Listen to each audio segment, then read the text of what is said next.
zum zweiten Teil unserer Motorradtour in den Dolomiten. Heute wollen wir euch die Runde um die Sellergruppe zeigen.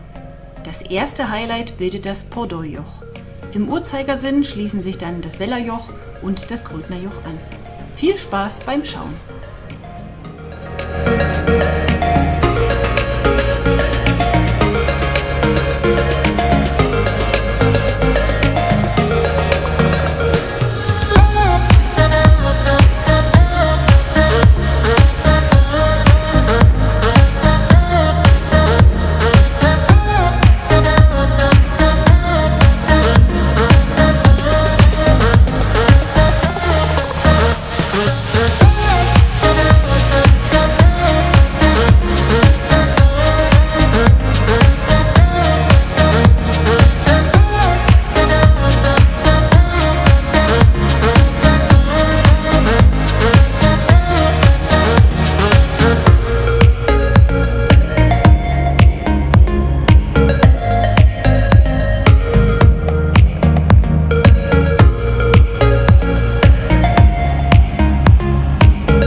Ein Höhepunkt einer jeden Dolomitenüberfahrt ist und bleibt die Überquerung des 2239 Meter hohen Pordoi-Jochs.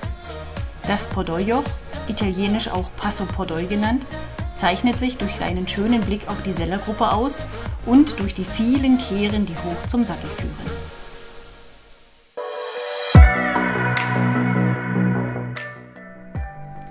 Kaum haben wir das Pordoi-Joch hinter uns gelassen, wartet auch schon das Sellerjoch auf uns.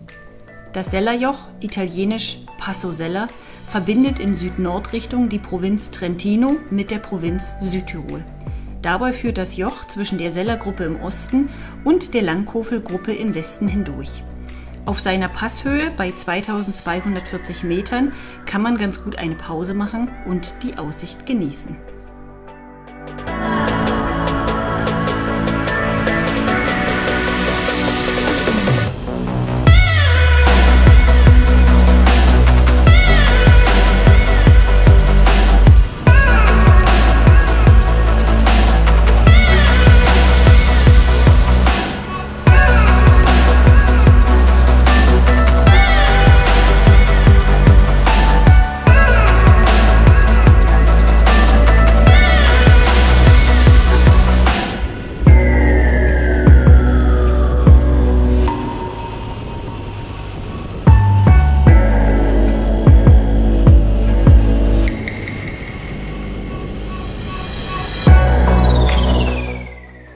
Das Grödnerjoch, italienisch Passo Gardena, ist ein 2121 Meter hoher Gebirgspass in den Südtiroler Dolomiten. Er verbindet die Gemeinde Wolkenstein mit Corvara. In Corvara kann man den vierten Pass der Sellerrunde, den Campolonga-Pass, italienisch auch Passo di Campolonga, in Richtung Süden anschließen. Wir haben uns aber für eine Weiterfahrt über den Valparola-Pass entschieden.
Der Valparola-Pass, italienisch Passo di Valparola, ist ein Pass in der Provinz Belluno, nahe der Grenze zu Südtirol.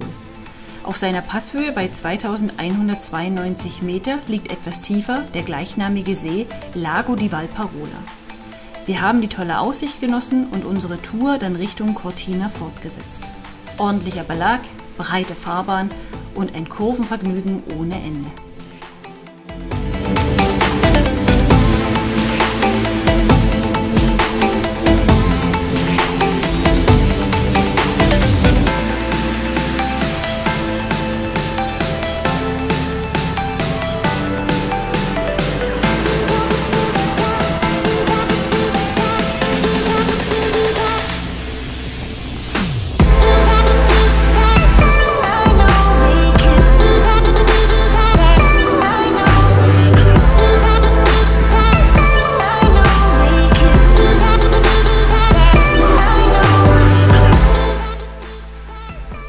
Noch vor Cortina sind wir rechts in Richtung Süden abgebogen.